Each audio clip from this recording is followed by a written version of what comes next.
Hello friends, welcome to my channel study for you. So guys, आप लोग के लिए बहुत बड़ी खुशखबरी है दोस्तों। जो भी एसएससी सीएचएसएल की वैकेंसी का इंतजार कर रहे थे, फाइनली जो उनका इंतजार खत्म हो गया दोस्तों, और आपका नोटिफिकेशन जो है वो जारी कर दिया गया है।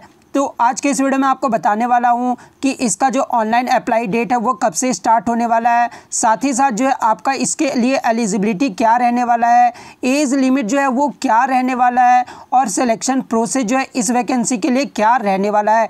तो सारा कुछ जो आपको वीडियो में डिटेल्स में बताने वाला हूं, तो वीडियो को जो है लास्ट तक जरूर देखिएगा। और आपसे रिक्वेस्ट करता हूं, अभी तक आपने मेरे चैनल को अगर सब्सक्राइब नहीं किया है तो एसएससी से रिलेटेड पल पल की अपडेट के लिए जो है चैनल को सब्सक्राइब ज़रूर कर दीजिएगा। और बगल में ही आपको एक बेल आइकन यानी घंटे का निशान भी दिख रहा होगा, तो आप उसे भी जो ज़रूर प्रेस कर दीजिएगा। तो चलिए वीडियो को स्टार्ट करते हैं। तो सबसे पहले जो दोस्तों आपको एसएससी के ऑफिशियल वेबसाइट पे आ जाना है, जिसका लिंक मैं आपको डिस्क्रिप्शन में भी दे दूंगा, ठीक है। और अभी जो आप देख सकते हैं वैकेंसी का जो है नोटिस जारी किया गया, आप यहाँ पे देख सकते हैं 6 नवंबर को जो एक नोटिस जारी किया गया है, जो कि आपका जो है न्यू वैकेंसी का जो है नोटिस जारी किया गया है। तो सिंपली जो आपको इस नोटिस को डाउनलोड कर लेना है। मैं डाउनलोड करके आपको सारा प्रोसेस जो है बता देता हूँ। तो देखिए दोस्तों, ये जो है डाउनलोड होकर आ गया। आप यहाँ पे देख सकते हैं dates for submission of online application, यानी ऑनलाइन एप्लीकेशन जो आपका स्टार्ट होगा वो 6/11/2020, यानी आज से जो आपका ऑनलाइन एप्लीकेशन जो है वो स्टार्ट हो गया है, ठीक है। लास्ट डेट की बात कर ले तो लास्ट डेट जो आपका रखा गया ऑनलाइन एप्लीकेशन का, आप देख सकते हैं 15/12/2020, यानी 15 दिसंबर तक जो है आप इस फॉर्म को अप्लाई कर सकते हैं। उसके बाद ऑनलाइन फ़ी पेमेंट की बात कर ले तो 17 दिसंबर तक रखा गया है। उसके बाद जो ऑफलाइन चालान की बात कर ले तो 19 दिसंबर तक जो है वो रखा गया, आप यहाँ पे देख सकते हैं। और टायर 1 का जो आपका एग्ज़ाम होगा, आप यहाँ पे देख सकते हैं दोस्तों, जो आपका टायर 1 का एग्ज़ाम होगा उसका भी डेट जो आपका जारी कर दिया गया है। 12 अप्रैल से लेके जो है 27 अप्रैल तक जो है आपका टायर 1 का एग्ज़ाम लिया जाएगा, और टायर 2 का जो आपका एग्ज़ाम है वो नोटिफाई कर दिया जाएगा आगे चलकर। अब बात कर लेते पे स्केल को लेकर दोस्तों, तो इसमें देखिए इस वैकेंसी में जो है 4 पोस्ट पर जो है ये वैकेंसी निकाला जाता है, ठीक है। पहला जो आपका पोस्ट हो गया वो आपका एलडीसी का हो गया, एक आपका जेएसए का हो गया, ठीक है। एक आपका पीए और एसए दोनों मिलाकर पोस्टल असिस्टेंट का हो गया, ठीक है। एक आपका डाटा एंट्री ऑपरेटर का हो गया, और एक आपका जो है data entry operator grade A, जो कि आपका सीएजी के अंतर्गत आता है, ठीक है। तो इसका पे स्केल की बात कर ले दोस्तों, तो देखिए एलडीसी का जो पे स्केल है आप यहाँ पे देख सकते हैं। सिंपली मैं आपको बता दूं कि इसका जो पे स्केल है वो 19,900 से लेके जो है 63,200 तक है। तो आप सारा का जो है पे स्केल देख सकते हैं। अब बात कर लेते हैं कितने पोस्ट पर जो है वैकेंसी निकाला गया। तो मैं आपको बता दूं दोस्तों कि एसएससी जो है कभी भी अपना पहले जो है वैकेंसी को रिवील नहीं करता है, ठीक है। तो बाद में चलकर जो है ये अपने वैकेंसी को जो है रिवील करते हैं। तो जैसे ही वैकेंसी के बारे में बताया जाएगा मैं आपको वीडियो प्रोवाइड कर दूंगा। सबसे ज़्यादा बच्चे जो कंफ्यूज है दोस्तों वो एज लिमिट को लेकर है, ठीक है। तो एज लिमिट जो है मैं आपको क्लियरली सब कुछ समझा देता हूँ दोस्तों, कि आपका एज लिमिट जो काउंट किया जाएगा वो 1 जनवरी, आप यहाँ पे देख सकते हैं सिंपली 1 जनवरी से जो है 2021 से जो आपका एज का कैलकुलेशन किया जाएगा, ठीक है। अब मैं आपको यहाँ पे क्लियर कर दूं कि कोई बच्चा का अगर एडमिट कार्ड में जो है 2/1/1994 होगा, 10th का जो आपका एडमिट कार्ड होगा उसमें आपका डेट ऑफ बर्थ लिखा रहता है, ठीक है। तो जो बच्चे अगर 2/1/1994 से पहले के होंगे, ठीक है, तो वो फॉर्म को अप्लाई नहीं कर सकते, ठीक है।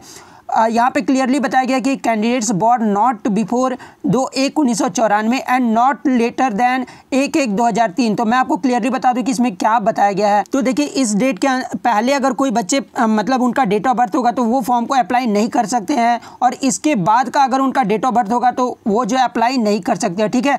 और इसके बीच में अगर आपका डेट ऑफ बर्थ आ रहा है तो आप इजीली जो है इसका अप्लाई कर सकते हैं, ठीक है। अब बात कर लेते हैं एज रिलैक्सेशन की दोस्तों। तो देखिए एससी और एसटी कैंडिडेट्स को जो है 5 साल का एज रिलैक्सेशन दिया जाएगा, ओबीसी को जो है 3 साल का एज रिलैक्सेशन दिया जाएगा। उसके बाद जो पीडब्ल्यूडी को जो है 10 साल का एज रिलैक्सेशन दिया जाएगा। आप देख सकते हैं सारा कुछ जो है सारे कैटेगरी का जो एज रिलैक्सेशन दिया जाएगा। और मैं बात कर लूँ जनरल कैंडिडेट्स वालों की, तो जनरल का जो एज निर्धारित किया गया है वो 18 से लेके जो है 27 वर्ष तक जो है वो निर्धारित किया गया है। तो अगर आप जनरल कैंडिडेट्स हो और इस 27 से मिनिमम आते हो तो आप इस फॉर्म को अप्लाई कर सकते हैं। अब बात कर लेते हैं एजुकेशनल क्वालिफिकेशन की दोस्तों, ठीक है। तो एजुकेशनल क्वालिफिकेशन में आपका बोला गया है कि 1/1/2021 से पहले जो है आपका 12th पास होना अनिवार्य है, तभी आप जो इस फॉर्म को अप्लाई कर सकते हैं, ठीक है। अब बात कर लेते हैं एलडीसी, जेएसए, पीए और एसए और डीयू पोस्ट के लिए अगर आप अप्लाई करते हो तो आपको जो है 12th पास होना अनिवार्य है। कोई भी स्ट्रीम से आप पास किए हो तो आप इस वैकेंसी को जो है अप्लाई कर सकते हो, मतलब इस पोस्ट के लिए जो है आप अप्लाई कर सकते हो। ठीक है, 12th में अगर आप कॉमर्स लिए हो, साइंस लिए हो या फिर आर्ट्स लिए हो, कोई भी स्ट्रीम से आप 12th पास किए हो तो आप इस पोस्ट के लिए जो है वो आप अप्लाई कर सकते हैं। और यदि अगर आप data entry operator grade A जो कि सीएसई के अंतर्गत आता है, ठीक है, उसके लिए अगर आप यदि अप्लाई करते हैं तो आपको 12th में जो है साइंस होना अनिवार्य है। ठीक है, और साइंस के साथ जो आपका मैथ सब्जेक्ट भी जो होना अनिवार्य है, तभी जो आप इस पोस्ट के लिए अप्लाई कर सकते हैं। ठीक है, तो ये चीज़ आपको एजुकेशनल क्वालिफिकेशन जो है वो क्लियर हो गया होगा। अब बात कर लेते हैं दोस्तों कि आपका जो टायर 1 एग्जाम होगा वो किस प्रकार का होगा, ऑफलाइन होगा या ऑनलाइन होगा। तो मैं आपको बता दूं कि टायर 1 जो आपका एग्जाम होगा वो ऑनलाइन एग्जाम होगा, जो कि आपका सीबीटी होगा, यानी कंप्यूटर बेस्ड एग्जामिनेशन होगा। ठीक है, इसमें जो आपके बेसिकली जो 4 सब्जेक्ट से प्रश्न पूछे जाते हैं। पहला जो आपका हो गया वो इंग्लिश लैंग्वेज से पूछा जाता है। ठीक है, जो कि आपका ग्रामेटिकल होता है, तो आपके 25 क्वेश्चंस पूछे जाएंगे। ठीक है, एक क्वेश्चन को जो आपका यहाँ पे 2 नंबर दिया जाता है। और इस एग्जाम में जो आपका निगेटिव मार्किंग भी होता है दोस्तों, मैं आपको पहले ही क्लियर कर दूं। उसके बाद जो जनरल इंटेलिजेंस से जो आपके 25 क्वेश्चंस पूछे जाते हैं। उसके बाद जो क्वांटिटेटिव एप्टीट्यूड जिसको आप मैथ बोलते हैं, उससे जो आपके 25 प्रश्न पूछे जाते हैं। उसके बाद जो है जनरल अवेयरनेस यानी जीके, जीएस और करंट अफेयर से जो है आपके 25 प्रश्न पूछे जाते हैं, जो कि आपके ऑब्जेक्टिव टाइप होते हैं। और मैं आपको पहले ही बता दिया कि एक क्वेश्चन के लिए जो आपको 2 नंबर दिया जाता है। ठीक है, और इस एग्जाम में जो आपका निगेटिव मार्किंग भी होता है, आप यहाँ पे देख सकते हैं, there will be negative marking 0.50 marks, यानी इस एग्जाम में जो आपका 0.50 मार्क्स जो वो निगेटिव मार्किंग रहने वाला है। अब यहाँ पे मोड ऑफ सिलेक्शन की बात कर ले दोस्तों, तो देखिए इसमें जो आपका सिलेक्शन किया जाता है, आपका 3 यहाँ पर एग्जाम होता है। ठीक है, एक तो आपका हो गया टायर 1 एग्जाम जो कि आपका CBT 1 होता है। मैंने आपको पहले भी क्लियर कर दिया कि टायर 1 होता है जो आपका CBT होता है। ठीक है, और उसमें जो आपके 4 तरह के सब्जेक्ट से जो प्रश्न पूछे जाते हैं। उसके बाद आपका आता है टायर 2। ठीक है, जो कि आपका यहाँ पर ऐसे और एप्लीकेशन लेटर जो है पूछे जाते हैं। और टायर 2 जो होता है वो आपका ऑफलाइन होता है, जो कि आपका डिस्क्रिप्टिव पेपर रहता है। ठीक है, मैं आपको पहले ही क्लियर कर दूं। और उसके बाद आप यहाँ पे देख सकते हैं कि there will be separate category wise cut off in tier 1। ठीक है, उसके बाद टायर 4 डिफरेंट पोस्ट, मतलब DO ग्रेड ए, LDC जैसे, मतलब इस सब पोस्ट के लिए जो है अलग अलग जो आपका कट ऑफ निकाला जाता है। ठीक है, मैं आपको पहले ही क्लियर कर दूं। उसके बाद आप ये देख सकते हैं दोस्तों 17.3 में कि candidates will be short listed for tyre 3 examination on the basis of their performance. Tyre 1 और टायर 2, मतलब टायर 1 और टायर 2 के बेसिक के परफॉर्मेंस पे जो है आपको टायर 3 के लिए जो है शॉर्ट लिस्ट किया जाता है। ठीक है, टायर 2 में जो आपको मिनिमम मार्क्स जो है स्कोर करना रहता है वो 33% मार्क्स जो है स्कोर करना रहता है। ठीक है, मैं आपको पहले ही क्लियर कर दूं।